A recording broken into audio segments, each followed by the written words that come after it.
Hi, and welcome back to the Daily Texan live at Roosevelt Stadium. When you're watching it, it won't be live.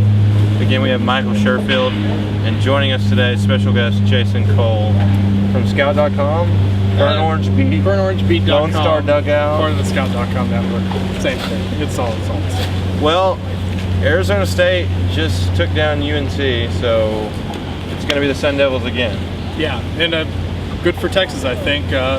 Arizona State's bullpen not quite as deep. They've got their pitching staff is a little more used. Josh Spence tonight throw 120 pitches for the second start in a row. Gutsy performance. Yeah, gutsy performance to get him here. But he wouldn't be available until they get to the championship series if that happens, and they'd have to beat Texas. Which means Texas wouldn't be there, Longhorn fans. So you don't want that. No, but this I think is a perfect situation for Texas. Not perfect, but as well as it could turn out. Arizona State's still a really good team, and it looks like they'll be throwing Seth Blair tomorrow, who actually did pitch against Texas. Pitched to 3 batters and gave up 2 runs. Didn't get anybody else. So we won't be seeing Mike Leake redux on Friday. No, but maybe Saturday. We're not sure yet because Pat Murphy won't really give any information out. Just to clarify, Leake threw 70 pitches in his effort Tuesday night against Texas, giving up 6 runs. There's been some whispers about shoulder problems, soreness, so his status is pretty much up in the air. And speaking of shoulder soreness, Texas ace designate Chance Ruffin says his shoulder's sore. But again, this is the end of the year. Doesn't everybody have shoulder soreness? Yeah, especially starting pitchers and closers that have thrown. Ruffin has gone 7-8 innings in almost every start this season, and at this point, everyone's going to be a little bit sore. Even the position players are going to be icing stuff down after games. I wouldn't really worry. Is there any validity to the argument? I mean, Pat Murphy, after the game Tuesday, was maybe kind of couching his language, talking about how Leake had thrown so many innings and he's worn down and maybe kind of covering up. Do you think maybe there is a problem there? There might be. I don't think he would flat out come out and say my pitcher is hurt. Right. For one, if he said that, it would really hurt Leake's signing bonus with the Reds since he was picked up. Right. You don't want to lose any leverage right now. Yeah. So I mean, that's not something they would come out with. But I think there's got to be a reason that he's so worried about Leake's workload. And assuming Leake doesn't pitch tomorrow, I think there might be something to that.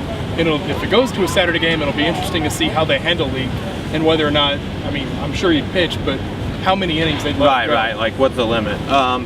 What are you looking for tomorrow? Obviously, Texas 1 win away. You would obviously want to close them out on Friday. Don't get into that elimination game. What's going to be interesting for me to watch is the Arizona pitching staff and bullpen. They only have to go to one guy tonight after Spence, but it's going to be interesting how they hold up. If they hit Blair early, can they pull him? Does he have to go 6 or 7 to save the bullpen? Does Leake make an appearance in relief? All stuff to keep an eye on. Texas obviously in a much better pitching position with only Youngman unavailable tomorrow. Jason, you're thinking Cole Green? I think it'll be Cole Green. When you think about it, the College World Series really spread out. You got a lot of days off. Green pitched on Sunday, and now he'd be pitching on a Friday. And it's not that unheard of to have a starting pitcher throw on Sunday the next week and throw on Friday. I think he'd be available 5, 6, maybe even 7 innings depending on the pitch count. But if they need to, they could go to Brandon Workman and Austin Wood. You don't know how effective he'll be, but he'll be available. They've got everyone in the bullpen available except Youngman. And like you said, it's a really great situation for Texas to be in right now. And it's ideal, especially considering the way the first and second games both went with some shaky pitching. That's definitely the luxury of winning your first 2 games. You just look at the numbers. The person that wins that crucial second game does have a lot better chance of making to the championship, but not to say that Arizona State can't battle back. I mean, Texas has done it that way too. So with that said, predictions? Prediction. The guest gets to go first. I think Texas wins tomorrow. Since Leake's not going to be on the mound. Blair's a good pitcher. He's been a little bit inconsistent, though. He's a sophomore. He's never pitched in Omaha. Texas has the advantage of having won the last game against Arizona State with their best pitcher on the mound, at least arguably their best pitcher at this point. I think they're going to win. If it goes to a second game, a game on Saturday, I think it's 50-50 up in the air. Because then things get dicey. You don't want to get it there. Let's say Leake does start on Saturday and he's on. And say Ruffin starts on Saturday and say he pitches about the way he did the first time against Arizona State. Right. I mean, for Texas, you really want to make every effort to close it out as fast as possible because you don't want Arizona State to be playing to go to the championship series. Right now, tomorrow, they're just playing to not be eliminated. Michael? Texas has had a habit of making it hard all year. Had TCU on the ropes, let that one get away in the Super Regionals, so I'm going to stick true to form with them, say they lose the first one, but somehow battle through to win the second one.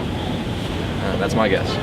Well, I'm not going to say Texas is going to lose, but I can't predict. I think Texas will win, but it's going to be something crazy. They're very bad, unpredictable. That we can't predict. To me, it would be crazy if something improbable didn't happen. But if that was the case, I see Texas getting to Blair early.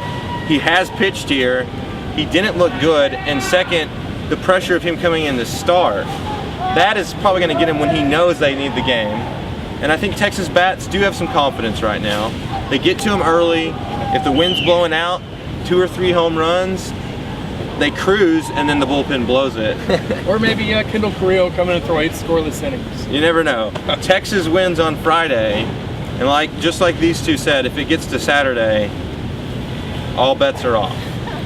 For the Daily Texan and Scout.com, I'm Austin Talbert. This is Michael Sherfield, and thanks special guest Jason Cole. See y'all sometime.